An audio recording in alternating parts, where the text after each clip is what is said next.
So, with this first introduction, there are two aspects of this technique that are very important to be aware of. One is this one, the first one we're going to talk about here. And the other one, it's the ability to play simultaneously.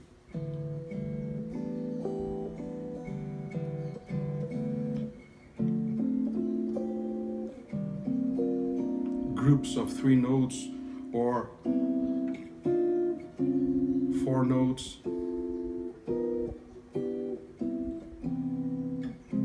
So these are the two aspects that you can deal with this artificial harmonics.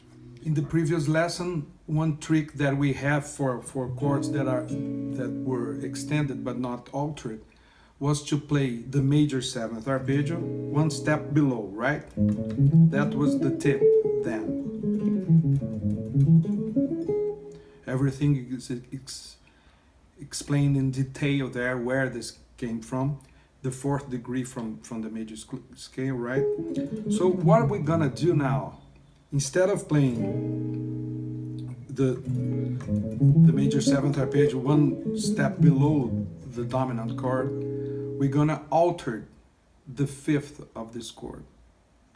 So we're gonna play major 7th, sharp 5 arpeggio over the dominant.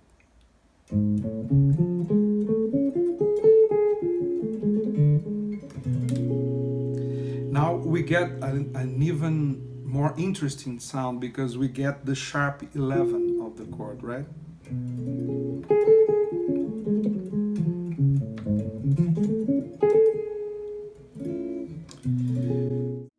So the possibilities of this first part is that I could play those 5-note chords a little more more density on the voicings.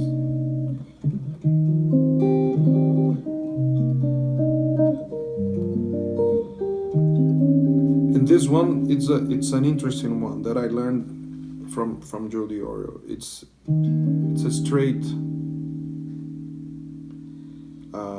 B flat 7th chord, E flat 7th chord, I'm sorry. You just move the 5th to the 13th here. It's a very interesting voicing. So I did this.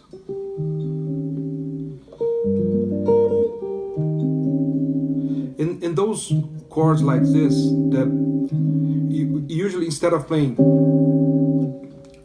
chords that has those minor seconds or it's very dissonant, sometimes I play like arpeggiating the chord like this, right? Like towards the end of the A part, I do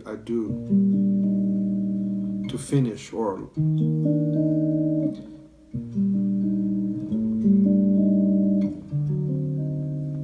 so it's good to keep that in mind. So over major, I have two choices here. I can either play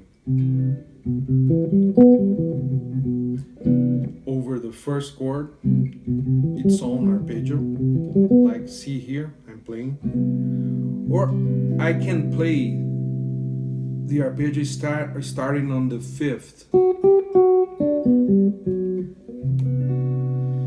That gives me a Lydian sound, because I would play the sharp 11, the 9th, 7th, and the 5th.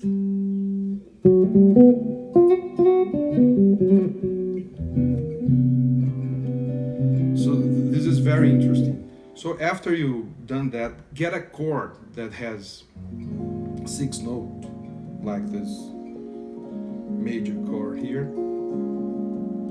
and we can start with that one. F sharp. In this case, you're gonna have to shift a little bit here. See, the harmonic, we have harmonics here and here, so you start to move, because as we have to mirror the chord, sometimes we have to reproduce its it's design here, it's picture here.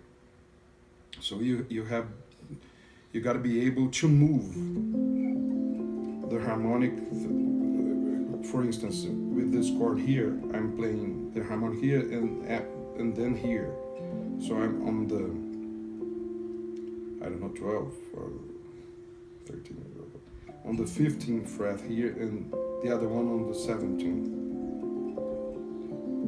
So you have to move around your right hand. So there are songs that you could do with only those type of formation, like.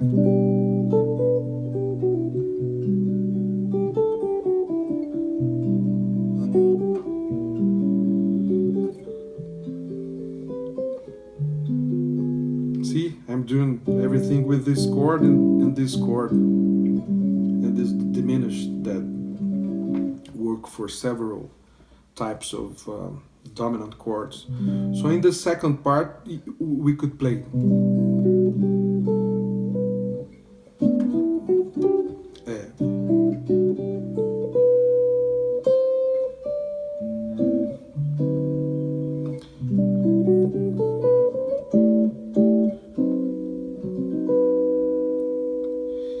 I did something like this there.